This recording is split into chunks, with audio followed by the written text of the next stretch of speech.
амар ороод ирлээ шүү. Чи юу вэ шүү? За. Баярлалаа. Ямар хүрээ юм бэ? За энэ манай миний үсэг янзлаа. Дахин дуусч байгаа үсч юм байна.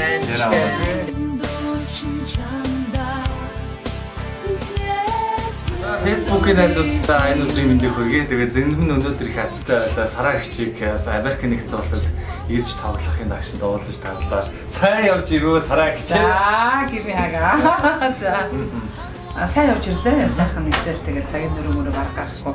Шуусаар Монголын цагаар явж буцах юм шиг байна. Сараа гихч Америк нэгдсэн улсад ч байгаа илэгтэй үгүй юу? Энэ ер нь аялын тоглолтынхаа дийлэх хэсгийг ийшээж ирлээ байсан.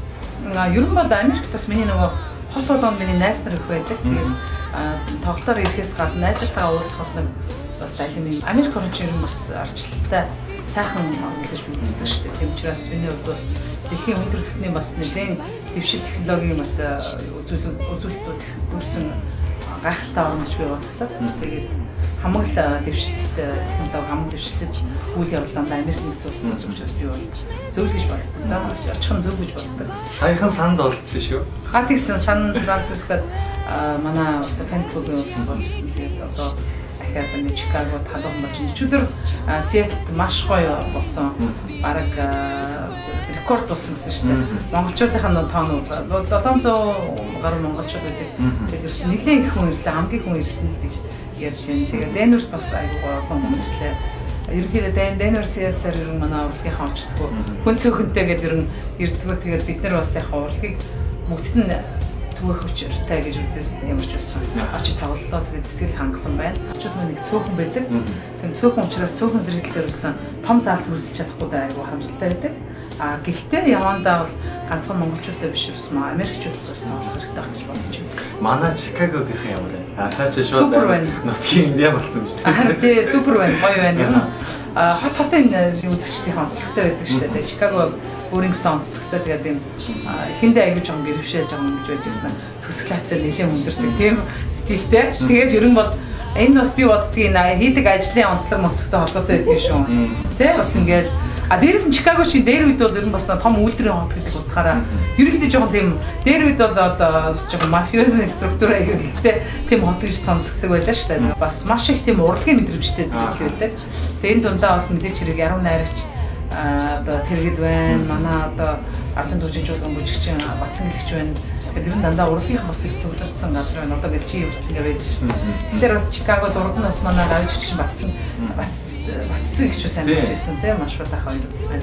Тэгэхээр тэр утгаараа бас урлагийнхны зөвлөлт болдог баха гэж бодож байна. Манай Сарагчийн 30 жилийн айн тоглолт үргэлжлэлээр Америк нэгдсэн улсад ирлээ юм. Хамгийн супер тоглолтуудын нэг нь таны тоглолт яхаарахгүй мэрэгжлийн төвшөнд байсан шүү. Тэгэхээр энэ тоглолтын дуунуудаас өнөөдөр Америк нэгдсэн улсад байгаа фэнүүдийнхаа санал төрж байгаа баяртай. Тэгээд та энэ үчиг гайхалтай сайхан өнгөрүүлээрэй. Баярлалаа. Тэгээд шинэ уран бүтээл 30 жилийн тоглолтууд зараас 10 амраг тоглолт болсон. Тэгээд бараг 11 сараас хойш 102.5 FM-ээр чартад оролцож байгаа хаврын ганц үдэлсэлдэг дуу маань одоо хүртэл өрсөлдсөөр байна. Тэгээд хамгийн олон 7 хоног өрсөлдсөн хит дунд шалгарч байгаа шиг байна.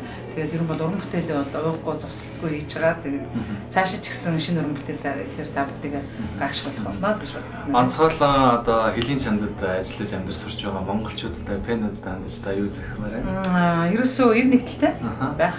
Тэгээд дээрээс нь Чикаго хотноос одоо монголчуудын соёлын төв нэгдэж байгаа юм байна.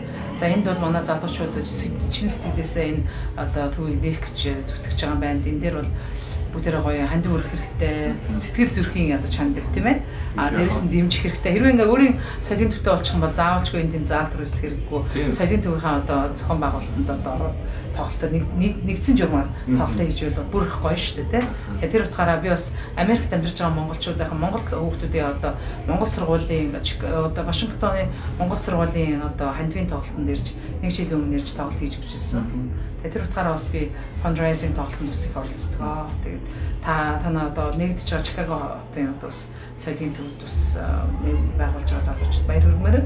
Тэгээ монголчуудаа хандаж хэлэхэд нэгдээрээ тэгээд энэ ямарваа нэгэн монголчууд манай бидний цөөхөн монголчууд хоорондоо эвтэй байх юм бол маш их хүчтэй байна. Тэгээд эвт шаацгаа буугаар нэг зэрэг шүү дээ. Тийм учраас хаан ч явсан эв нэгдэлтэй байх юм бол монголчууд бид бүхэн мандан бадрах байна гэж хэлмээр байна. За манайхаа ерөөсөө эв нэгдэл бас дахин эв нэгдэл ингээд дуучид Саран тавигийн Чикаго хотод өргөн барьж байгаа энэ оны тоглолтын 2 дугаар хэсэг тоодохгүй эхлэж байгаа. Ингээд танд амжилт хүсье. Иргэн баяр өрөөл дүрийн иргэн уулзцаа. Баярлалаа.